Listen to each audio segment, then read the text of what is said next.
Welcome to Hey Smola. This week's letter comes from Megan from Dayton, Ohio. Megan asks, Hey Smola, I find it very hard to walk and sit normally after I poop. My butt itches to the point of aggravation. What's wrong with me?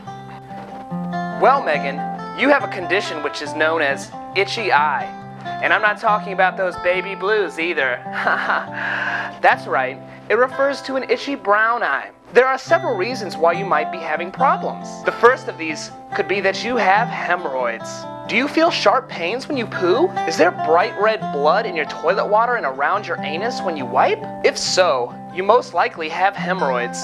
Treatment includes using Balnease cream, whose purpose is for extra cleansing of the anus, which luckily is not by prescription, and applying a generous amount on your anti-anus, as well as using suppositories several times a day or as directed.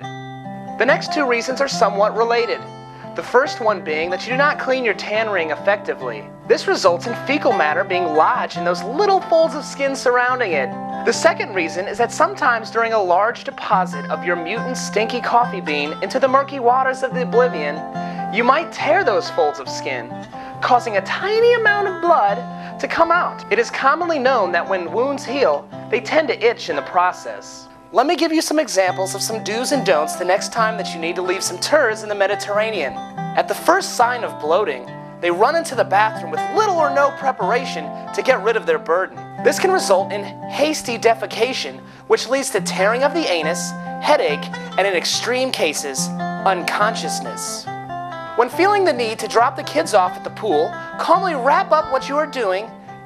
Say BRB to friends online and put up a nice away message. Perhaps grab something to entertain yourself if you take more than 10 to 15 minutes and walk. Don't run to the bathroom.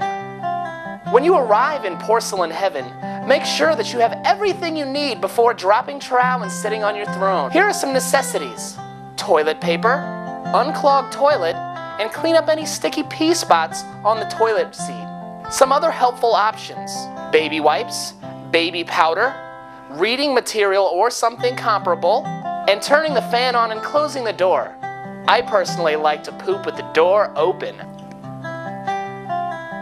Once seated, do not rush your poo. It lets you know earlier that it was seeking being birthed, and trust me, it will come out if you just give it some time. As mentioned before, there are several consequences to rushing. Many people do not understand the risk of injury in these situations. While you sit and wait for your nutrageous to announce itself, feel free to begin perusing the material you brought in to get you through this time. Since it doesn't take me very long to begin my poo, I simply look around for any bathroom consumer products and then read the back of the label. Also, a suggestion from me to you, Megan: take one leg out of your pants and underwear and give your nether regions room to breathe before you distribute your soft serve. Ah, it's time! Allow your Choco ring to regurgitate at its own pace. Something that assists in this situation is the swaying of your knees. It assists in allowing the poo a smooth, safe passage into this world. Reading during this time is optional.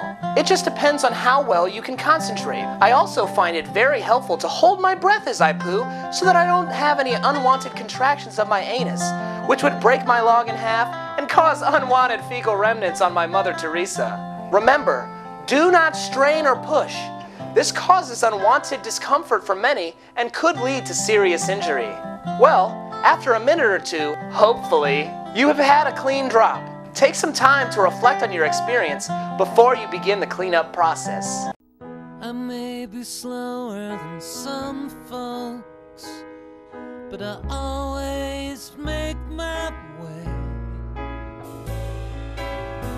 I move forward with my hopes, and I sometimes save the day.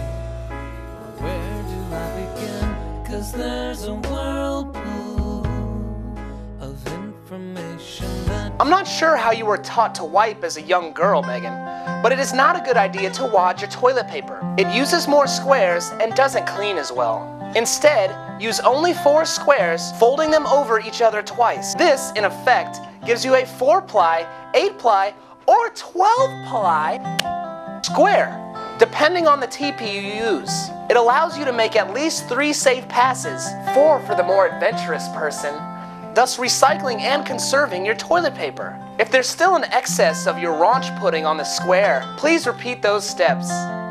Once you begin to only see several tiny specks of fecal matter on your square, this is where baby wipes can come in very handy. Fold the baby wipe in half and then wipe the same way you are wiping with your bunghole cleaning square. The antibacterial formula along with the aloe, depending on which kind of baby wipe you get, helps to soothe your anus. It catches quite a bit more fecal matter than you think. Once satisfied with your cleanliness, you may then return your pants and underwear to their upright and locked positions. However, to significantly reduce any chafing or itching, with your trowel still lowered, stand and shake some baby powder into your hand. Then proceed to apply the powder by gently rubbing from anus to taint until the powder is pretty much gone from your hand. Following these steps I've given will make for a quality fecal deposit and will successfully fend off the uncomfortable condition that is known as itchy eye. Thanks for your letter, Megan. If anyone has any questions, give me a shout. Hey, Smola! See ya, kids!